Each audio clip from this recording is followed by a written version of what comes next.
realm of the silent, the morgue, a cold, sterile sanctuary, a place where the living rarely tread. Working within its silent halls is to embrace the uncanny. It is to walk a line between the world of the living and the mystery of what lies beyond. My duties as a night attendant were simple: maintain records, prepare bodies and ensure order, yet the very air hung heavy with an unseen presence. It was in the subtle sense, the echoing silence, the persistent feeling of being watched. The morgue, you see, has a way of whispering its secrets. Whispers of the departed. In the stillness of the night, when the world outside seemed to be at peace, the morgue would come alive with whispers and shadows. Over time I grew accustomed to the strange occurrences.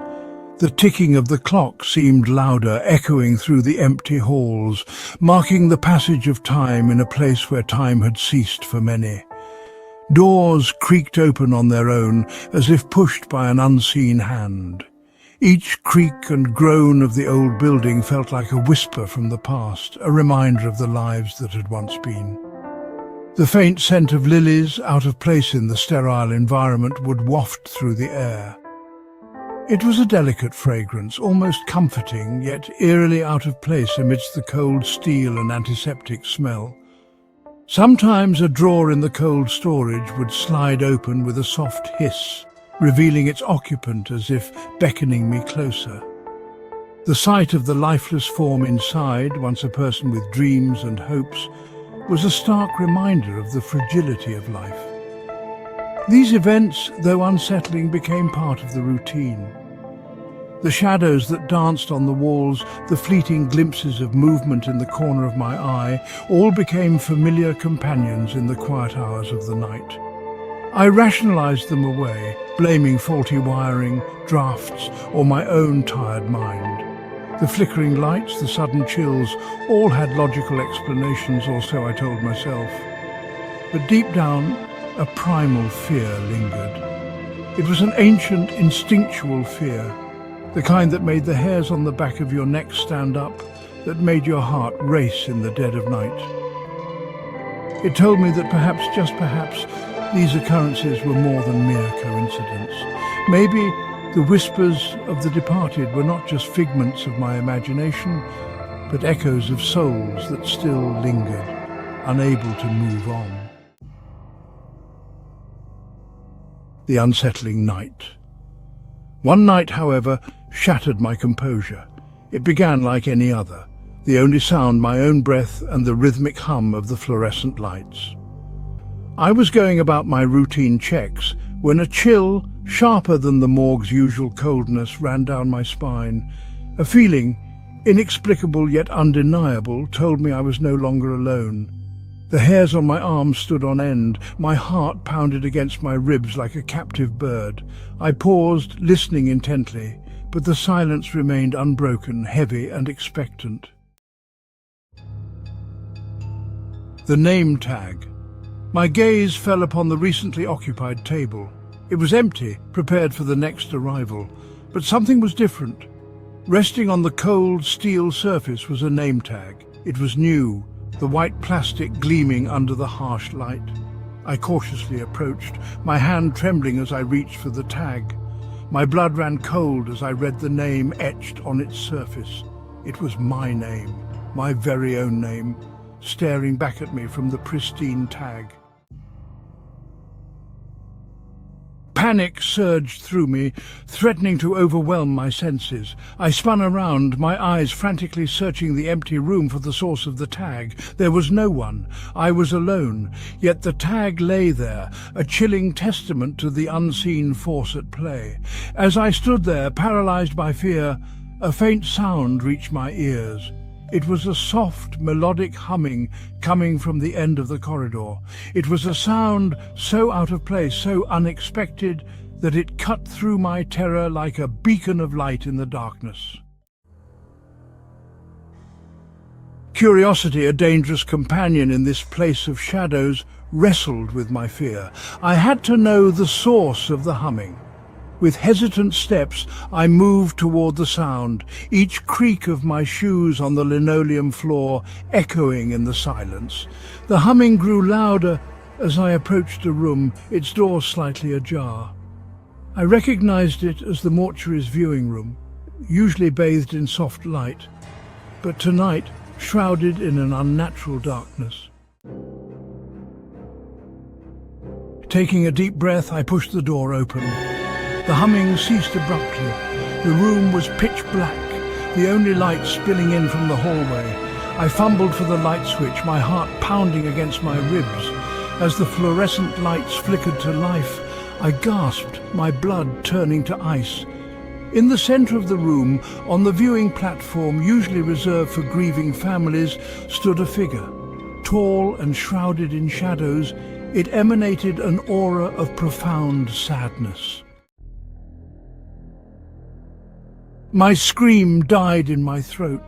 The room was suffocatingly silent, the kind of silence that presses against your ears and makes your heart pound louder.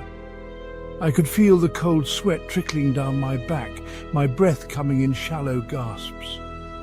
The figure turned towards me, and for the briefest of moments our gazes met. It felt like time itself had stopped, the air thick with an unspoken tension. I could see the outline of its face, shrouded in darkness, yet its eyes were unmistakable. I saw a flicker of something akin to recognition, a shared understanding in its sorrowful eyes. Those eyes seemed to bore into my soul, revealing a depth of sadness and pain that was almost palpable.